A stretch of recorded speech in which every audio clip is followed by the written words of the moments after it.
Sungai Petani kehilangan dua insan tersayang pada hari sama dalam suasana Aidilfitri bukanlah sesuatu yang mudah diterima. Namun, Farhana Muhammad Fakri, 28 tahun, dan dua adik-beradik perempuannya tetap reda apabila ibu mereka, Nursyah Cik, 59 tahun, dan bapa Muhammad Fakri Abdullah, 60 tahun, meninggal dunia selang 12 jam dalam suasana umat Islam sedang bergembira menyambut hari raya semalam. Nur Farhana berkata arwah ibu meninggal dunia jam 8.50 pagi di rumah mereka dekat Guar Cempedak selepas menderita kanser usus tahap 4. Manakala arwah bapak pulang jam 8.50 malam di hospital akibat serangan jantung. Beliau berkata pada 5 Mac lalu arwah ibunya sebelum itu pada 5 Mac lalu dibawa menjalani pemeriksaan di Hospital Yan selepas matanya mengalami kuning selain fisikalnya yang terlalu kurus. Ibu kemudian dipindahkan ke Hospital Sultan Abdul Halim HSAH sebelum dokter yang melakukan pemeriksaan memberitahu yang arwah menghidap kanser usus tahap 4. Dokter pada mulanya mahu melakukan pembedahan, namun selepas perbincangan, kami 3 beradik mengambil keputusan untuk membawa ibu pulang dan menjaganya secara bergilir-gilir, katanya ketika dihubungi hari ini.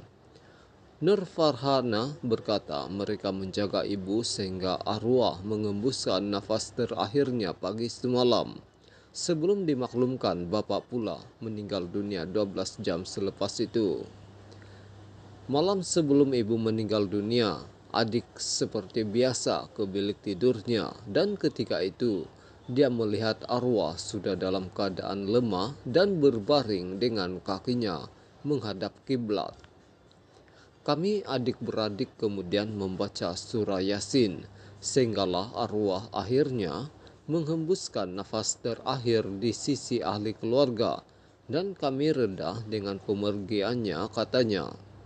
Menurutnya ketika sibuk menguruskan jenazah ibu, dia dihubungi dokter yang memintanya supaya datang segera ke hospital karena keadaan bapak yang sudah nasak ketika itu. Sebaik tiba di hospital, saya sempat meminta maaf kepada bapak. Selain turut memberitahunya yang ibu sudah meninggal dunia, walaupun bapak ketika itu tidak sadarkan diri.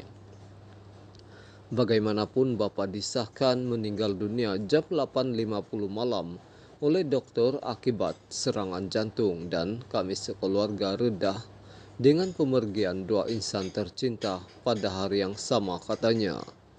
Menurutnya arwah bapak dimasukkan ke HSAH malam Sabtu lalu selepas mengadu sakit dada sebelum dia ditidurkan ketika menjalani rawatan.